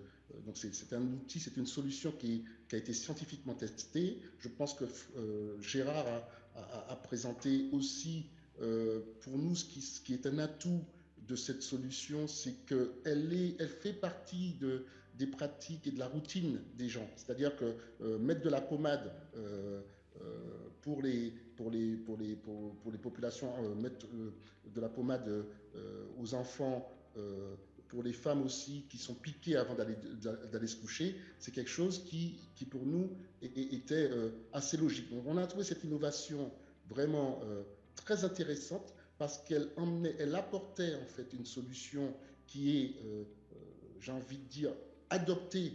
Cette pommade est déjà largement vendue au Burkina et à la fois solution pour hydrater la peau, mais surtout une innovation qui emmène une protection contre les moustiques au moment d'aller se coucher, au moment où on n'est pas encore sous la moustiquaire. Donc on a besoin, la moustiquaire ne suffit pas, la moustiquaire seule ne suffit pas, on a besoin de produits pour protéger les plus vulnérables des piqûres de moustiques, et Maya pour ça emmène pour nous une solution qui est efficace. Donc elle est intégrée au kit et assemblée dans ce kit au Burkina. Et ça tombe bien puisque Gérard aussi et son équipe est au Burkina, et que ça nous facilite beaucoup de choses. Alors, vous avez un internaute qui réagit tout de suite et qui dit « le kit m'intéresse ». Donc, vous avez... oui, mais est-ce que, Léocadie, on peut partager l'adresse email que je verrai par le chat? Alors, absolument, vous pouvez la partager par le chat, on va la lui redonner. De toute façon, elle sera dans le replay aussi. Comme ça permettra d'aller directement récupérer les informations dont ils ont besoin. En tout cas, là, vous avez une réponse instantanée. Dites-moi. Alors j'ai un petit sujet, c'est que je n'arrive pas à activer le partage d'écran. On me dit que l'animateur a désactivé le partage d'écran. Ce sera fait dans une seconde. Voilà, dès que ce sera fait. Non, une chose aussi, c'est l'accessibilité financière de ces solutions. Parce que la pommade, je ne sais pas si Franck a rappelé le prix du pot. Nous avons choisi le pot de 250 ml qui est intégré au kit. Et pour vous donner une idée, ce kit qui inclut donc les trois éléments dont j'ai parlé, à la fois la moustiquaire de place, qui va, la pommade, enfin, le pot de pommade Maya de 250 ml, plus tout l'aspect digital, animation, etc., sur la partie sensibilisation, puisqu'il y a un QR code sur le kit qui permet de savoir où le kit a été, où est-ce qu'il est installé, est-ce qu'il est utilisé. C'est très important. C'est pas tout de faire des campagnes et des campagnes de distribution, parce que c'est pas de maintenant qu'on fait des campagnes de distribution. Mais qui est capable de dire combien de personnes utilisent réellement les moustiquaires qu'on distribue gratuitement? Est-ce qu'elles ont été installées? Est-ce que les gens dorment en dessous? Est-ce qu'on sait toujours à quel moment les changer, etc., et comment les entretenir? Non, parce que le plus souvent, on a donné sa moustiquaire dans une zone, on a distribué tant, on est capable de dire on a donné tant dans telle zone.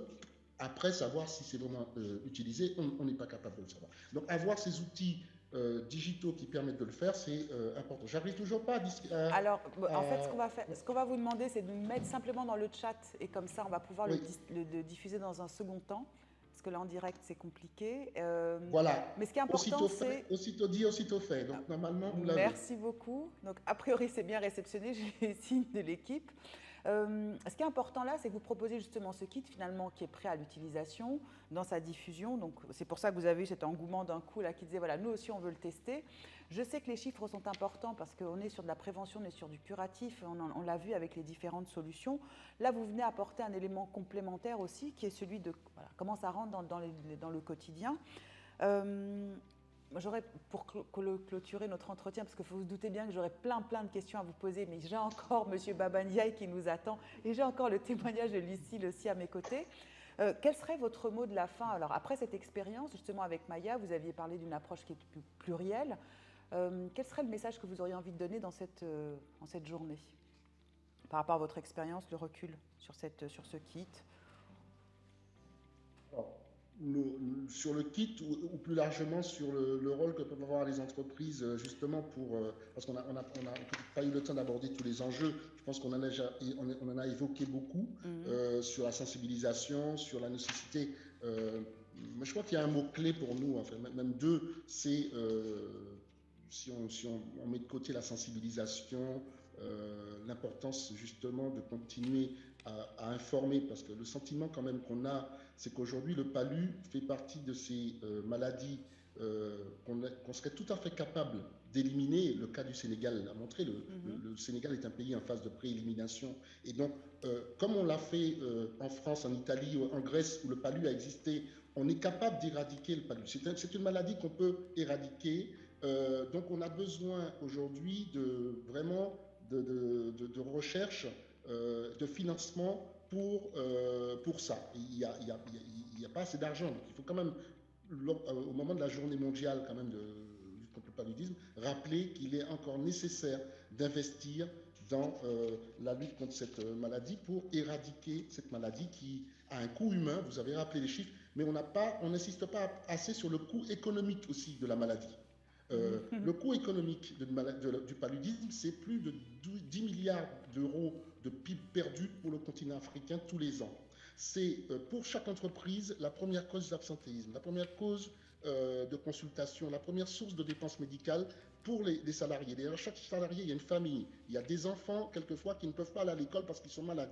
Il y a des décès parce que les enfants de moins de 5 ans ne sont pas assez protégés. Donc on voit bien tout le rôle que les entreprises, les acteurs économiques, et je n'ai même pas parlé des entrepreneurs de la diaspora, mais il faut les inclure là-dedans, dans ces efforts. Il est vraiment important de mobiliser encore plus pour faire en sorte que les entreprises soient des acteurs reconnus et assis autour de la table, à côté, donc en dialoguant avec les partenaires, avec les programmes nationaux de lutte contre le paludisme. C'est très important. Donc l'autre mot-clé à part l'innovation, c'est le partenariat. On ne fera rien dans les pays à côté des autorités sanitaires, en venant chacun avec sa solution en disant c'est la meilleure. Il faut vraiment s'assurer qu'on travaille en collaboration avec les autorités sanitaires, qu'on respecte les directives internationales et nationales, et enfin qu'on agit évidemment selon ces standards et dans le bénéfice des populations. Donc je m'arrêterai là pour dire que ce que j'ai entendu me paraît très intéressant. Je serais très aussi intéressé, pour finir, Franck Eba, qu'on puisse échanger, parce que ce que vous avez présenté comme bonne pratique nous intéresse beaucoup, et on est souvent à la recherche d'expériences d'entreprises engagées. Donc bravo à tous pour ce que vous faites. En tout cas, c'est un plaisir pour nous de voir qu'il y a déjà un partenariat, un lien direct qui se crée pendant notre émission. Merci. Même avec la maison de l'Artemisia, hein, que je voudrais aussi, avec qui j'aimerais échanger, parce qu'il y a des choses voilà, très intéressantes sur toutes ces innovations. Et bravo à la Maison de l'Afrique pour cette rencontre et ce beau panel.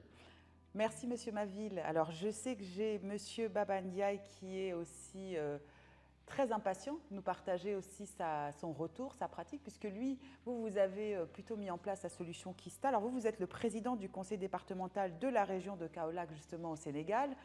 Les différents intervenants ont vanté justement la progression, en tout cas l'éradication qui semble manifeste au Sénégal du paludisme.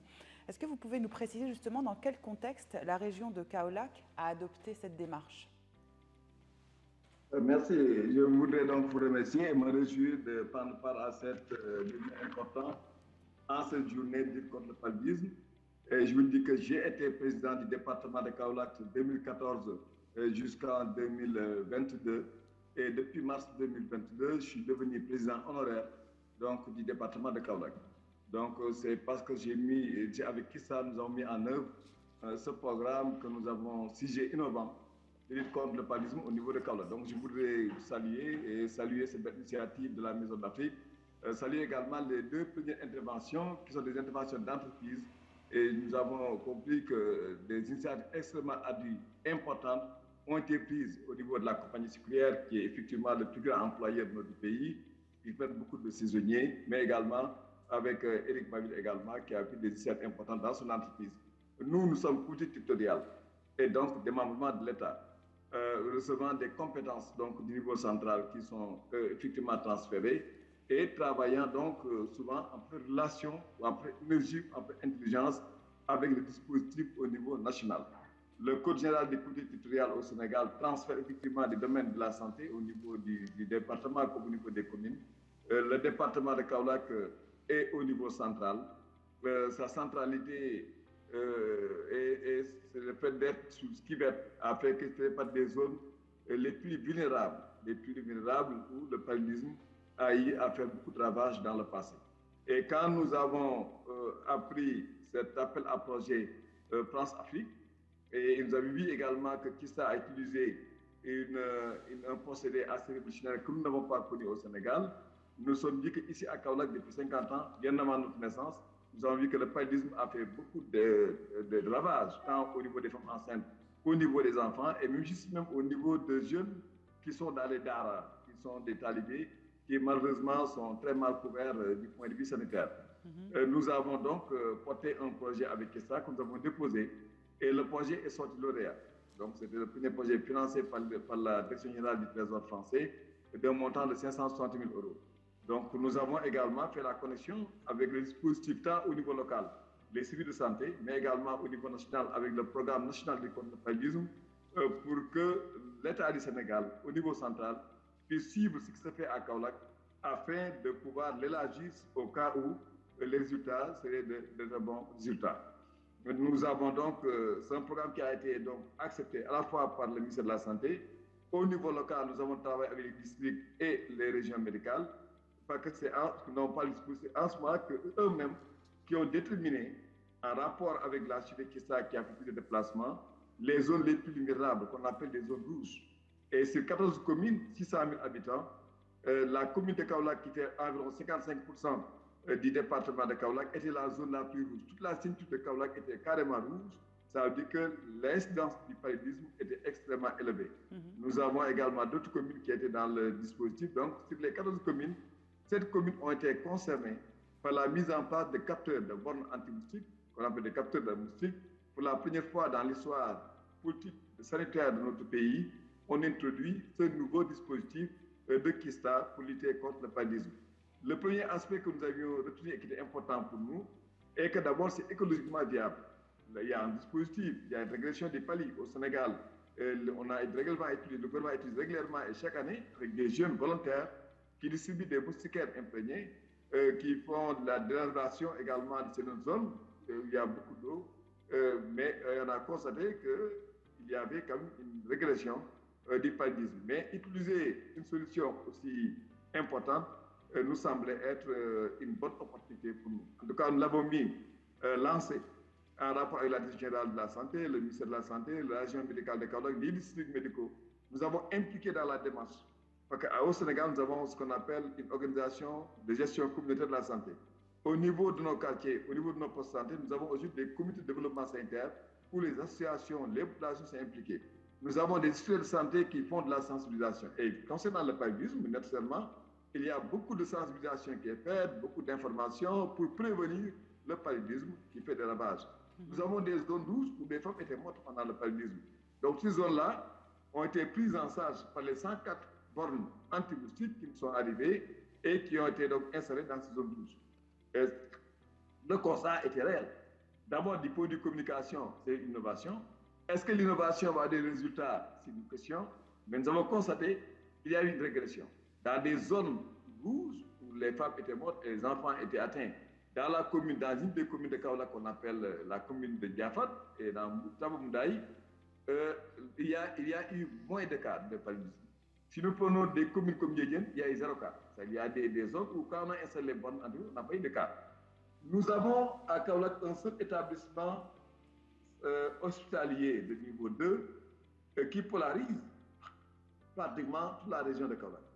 Dans cet établissement, il a été constaté chaque année qu'à chaque fois que quelqu'un amenait son malade, son patient, les gens dormaient dans des hangars dehors. Non seulement le patient peut être piqué par l'anophèle, c'est une maladie de plus et continue de la chaleur à la fois à Kaolack qui fait 45 degrés pendant cette période. Si on est piqué pendant cette période-là par le paludisme plus la maladie qui est dans l'hôpital, il y a de fortes chances que le patient ne s'en sorte pas. La personne qui amène un malade, un accompagnant et qui est piqué également par l'anophèle, qui soit malade également et rejoint son accompagnateur, c'est encore des problèmes. Donc l'hôpital régional de Kaolack a été un hôpital qui a été utilisé comme kit de référence et nous avons mis 16 capteurs moustiques et pendant toute l'année, on a constaté 0 cas paludisme. 0 cas, je dis bien. Aucune personne n'a été infectée de paludisme. Donc c'est un système qui est écologiquement viable mais qui est suivi par un monitorium. Et tous les 3 mois, une réunion d'évaluation est tenue en visioconférence malgré la Covid entre les services du ministère de la Santé, notamment des programmes nationaux de lutte contre le paludisme, où 3 médecins ont été désignés pour suivre le programme qu'on vient de demander à Kaolack, de la région médicale de Kaolack, des médecins chefs de district, mais également des présidents de comités de développement sanitaire au niveau des quartiers, des postes de santé qui sont avec nous. Donc, la population elle était impliquée dans le suivi de ce nouveau processus que nous avons introduit. Et ça nous a permis non seulement d'avoir des idées importantes sur le nombre de captures, qui était extrêmement élevé. Ces captures sont mises à la disposition de l'IRD, qui fait des recherches sur les captures qui ont été faites. Et il a été constaté effectivement qu'il y a de nouvelles espèces qui sont entrées à Kaolack, sans pour autant que les gens ne soient informés. C'est les captures faites par les capteurs qui ont démontré que nous devions être beaucoup plus vigilants. Parce qu'au-delà de l'anophèle qui vivait, il y a d'autres qui sont arrivés, et même d'autres même pouvaient être capables de donner la dengue. Donc, ça nous a permis d'avoir des informations extrêmement utiles. Mais le constat réel, c'est qu'il y a une baisse de l'incidence. Si nous prenons le district sanitaire de Kaolack, en 2021, parce que les bornes ont été lancées en 2020, en 2020, on a eu 3381 cas de paludisme. Donc, l'incidence est à ce niveau. Et dans le premier semestre de 2021, dont on parle, je n'ai pas encore les données du dernier semestre de 2021, on est à 600 cas.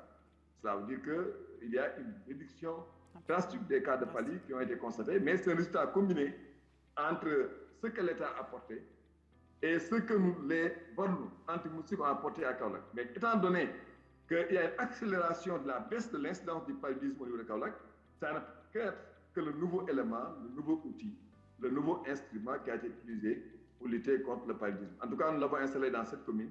Et notre objectif est que si le dispositif est viable et permet de lutter efficacement, écologiquement contre le paludisme, il est important qu'au niveau national, que l'État puisse l'élargir au niveau des autres producteurs. En tout cas, c'est notre objectif qui a fait que quand nous avons été retenus, nous avons préféré travailler sous la supervision du ministère de la Santé dans le cadre du programme national de lutte contre le paludisme, mais également du bureau économique de l'ambassade de France au Sénégal, qui a suivi avec nous, avec ESTA et la collectivité territoriale, qui est un département de l'État, cette nouvelle initiative de lutte contre le paludisme. Merci. Voilà un peu ce que je voulais faire pour dire que nous avons été très satisfaits de ce produit de borne anti-moustique. Ben oui, là vous avez étayé avec des chiffres, des constats, une analyse, donc on a toutes les données. Donc je pense que ceux qui seraient intéressés justement, comme disait Stéphanie Arjuan qui expliquait qu'elle bien sûr elle est réservée pour des particuliers quand c'est des CSP++, mais peut-être appeler d'autres gouvernements, d'autres États à s'engager peut-être aussi dans cette démarche, puisqu'elle a été probante en tout cas dans votre région. Et peut-être que vous serez aussi le précurseur avec une extension plus globale sur l'ensemble du territoire. Merci pour ces éléments, ce témoignage. Qui a été très très suivi, parce que tout le monde vous a écouté religieusement sur votre analyse.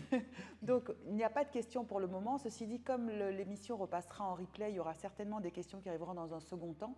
N'hésitez pas à partager les données que vous nous avez que vous avez évoquées aujourd'hui, pour qu'elles puissent justement servir d'exemple à ceux qui nous suivent avec attention ce matin.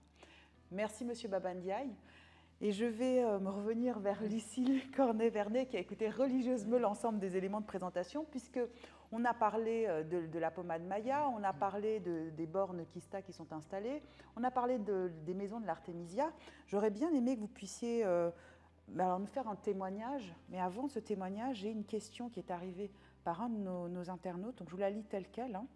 Concernant l'Artémisia annua, donc la question c'est: est-ce que c'est juste une substance naturelle, l'artémisine, qui est responsable de l'effet anti-malaria, ou c'est un ensemble de molécules synergiques et coopératives qui fait l'effet anti-malaria dans l'Artémisia annua? C'est une excellente question. Pour les non-initiés. Merci. C'est la clé en fait de cette histoire. Donc une plante, c'est des centaines de molécules. Et dans l'Artémisia annua, il y en a une qui a été découverte par le prix Nobel, cette femme Yu Yu Tu, dont le prix Nobel a été donné en 2015 à cette femme. Et cette artémisinine, elle est une parmi des centaines de molécules. Dans une tisane, il y a certaines de ces centaines de molécules qui vont dans l'eau. Et on a donc, il y a eu beaucoup d'études sur qu'est-ce qu'il y avait dans cette tisane, et il y a au moins une vingtaine de molécules qui ont un effet direct sur le parasite, donc le plasmodium.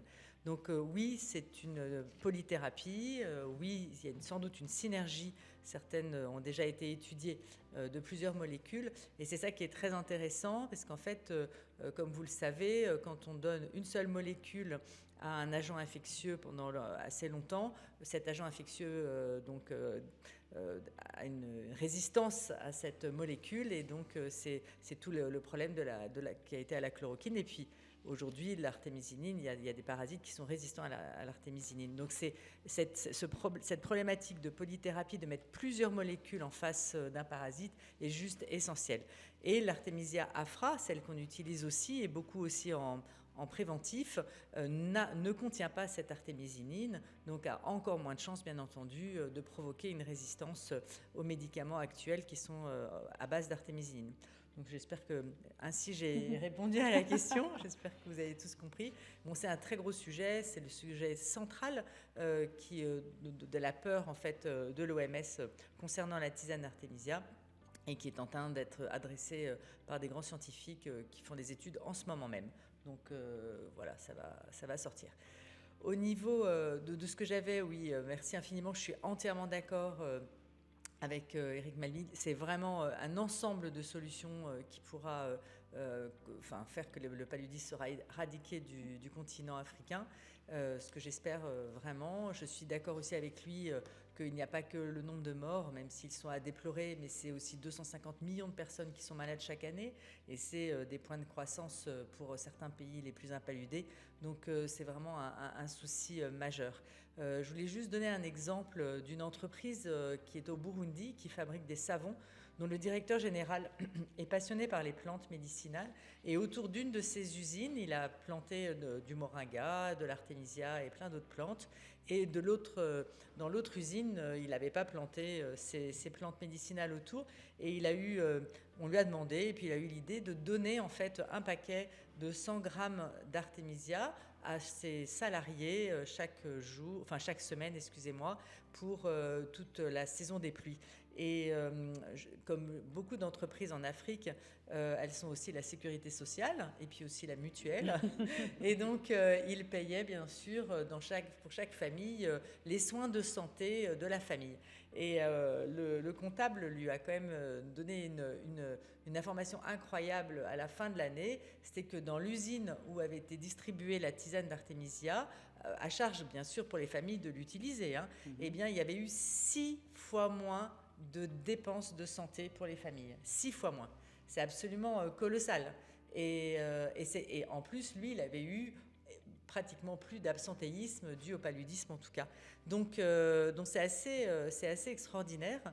Voilà ce que peut faire cette plante, sachant, pour ouvrir un tout petit peu le débat, qu'il y a des grosses études là qui sont sorties et qui prouvent son efficacité sur la bilharziose ou schistosomiase. qui a, je pense, à Richard Toll de façon importante. Et donc voilà, c'est l'intérêt aussi d'avoir toutes ces molécules antiparasitaires ensemble, c'est que finalement, ça augmente le spectre d'action de cette plante, en tout cas de ces plantes, sur des parasites autres que le plasmodium de la malaria, et qui aussi infestent sérieusement des populations vivant près de l'eau en particulier. Voilà ce que je pourrais dire pour aujourd'hui. Merci beaucoup pour ce partage. Merci. Alors, je vais laisser donc, presque le mot de la demi-fin. Un peu les éléments de conclusion. Alors, vous avez assisté à l'ensemble des débats, à l'ensemble des propositions. On a parlé de ces 3 solutions, simples, locales, opérationnelles, pour certaines dont l'efficacité est déjà démontrée. Je voudrais avoir votre retour. Mais tout d'abord, au nom de la Maison de l'Afrique, je voudrais remercier tous les intervenants. Merci à vous, Léo Kadi.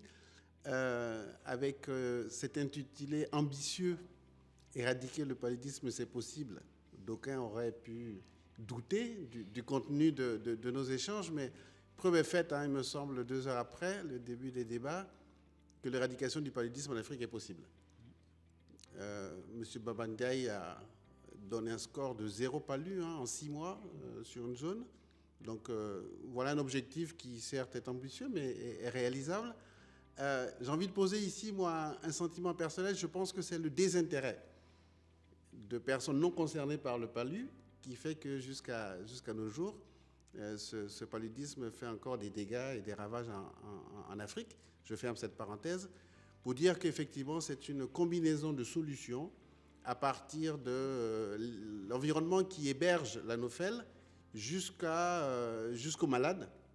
C'est un ensemble de combinaisons qui va permettre de sortir de ce problème dont les impacts sont graves. On l'a dit, mais je vais le rappeler, c'est quand même la première cause de mortalité en Afrique depuis des décennies, pour ne pas dire des siècles.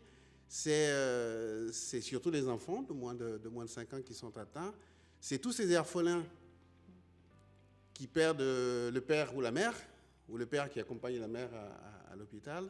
C'est, d'un point de vue plus trivial, j'ai envie de dire plus pragmatique, c'est une productivité des unités de fabrication ou des entreprises qui est mise à mal. On parle, dans les études auxquelles moi j'ai accédé, on parle d'un levier de 15 à 25% de productivité possible en entreprise en balayant le paludisme de ses collaborateurs. Donc c'est juste énorme. M. Maville l'a rappelé, 10 milliards d'euros de produits intérieurs bruts en Afrique. Je ne connais pas beaucoup de leviers de productivité de la sorte pour l'Afrique. Donc tout ça me fait dire qu'il y a un intérêt pour que les Africains se saisissent de cette question et la règlent. Les institutions internationales, les ONG, etc., chacun dans l'écosystème a son rôle à jouer, mais je pense que personne d'autre que les Africains ne pourront régler cette question. Alors à la Maison de l'Afrique, nous a modestement donné ce temps d'échange pour montrer que c'est possible. En tout cas, nous, on restera peut-être le hub qui va permettre que se connectent toutes les bonnes volontés et tous ceux qui souhaitent voir cette éradication être effectif le plus rapidement possible. Et en tout cas, voilà donc une question qui a des solutions, des moyens existent. Localement, tous les jours, les questions de paludisme sont réglées. Maintenant, il faudrait qu'il y ait un soutien, entre autres, à ces 3 solutions qui nous ont été présentées aujourd'hui, mais peut-être vraisemblablement à d'autres, pour qu'on ne parle plus de palu en Afrique. Et qu'aussi les médecins et les pharmaciens, ça c'est le dernier chiffre que je donne, puissent s'occuper des vraies maladies. Parce qu'une pharmacie en Afrique, il faut savoir que 50% de son chiffre d'affaires, c'est sur la question du paludisme. C'est un sujet qui cache énormément de maladies qui ne sont pas traitées. Donc il va falloir à un moment donné qu'on le résolve. Et comme de toute contrainte naît des opportunités, j'ai envie de dire la sortie de la crise de la Covid-19 nous a montré aussi que localement, il va falloir trouver des solutions et que l'Afrique a été résiliente sur cette question-là. Voilà donc l'opportunité désormais de ces enseignements-là, de nous mettre ensemble et de collaborer ensemble pour suivre la voie du Sénégal, qui semble être un exemple à suivre dans la résolution de la question du paludisme. En tout cas, grand merci à tous les intervenants. La qualité des interventions et le pragmatisme des solutions proposées me comblent totalement. Et merci Léo Kadi pour l'animation de cette conférence. Merci à vous pour votre accueil. On remercie, vous avez déjà remercié les invités. Je les remercie pour le temps qu'ils ont consacré et à la préparation et au temps pour partager à la fois les solutions et également au niveau des témoignages. Lucie Cornet-Vernet de la Maison de l'Artémisia, Gérard Nyondiko, le cofondateur de Maya Africa, Stéphanie Arjuan pour la borne Kista, Franck Eba, Éric Maville, Baba Ndiaye bien sûr. Et je remercie également Arnaud Nouvion et Malexia pour leur appui dans la réalisation de cet événement, Saïd pour la technique. Et encore une fois, merci pour votre accueil dans vos locaux et nous espérons que cette question trouvera désormais à la fois des réponses concrètes, mais à la fois des appuis avec des témoins, des acteurs qui sont extrêmement engagés dans cette résolution. Et peut-être que la prochaine fois, on viendra simplement témoigner de l'éradication de cette maladie. Merci à tous pour votre attention, pour les questions qui nous ont été posées en direct et je vous souhaite une excellente journée à tous. Merci. Merci. Au revoir. Au revoir.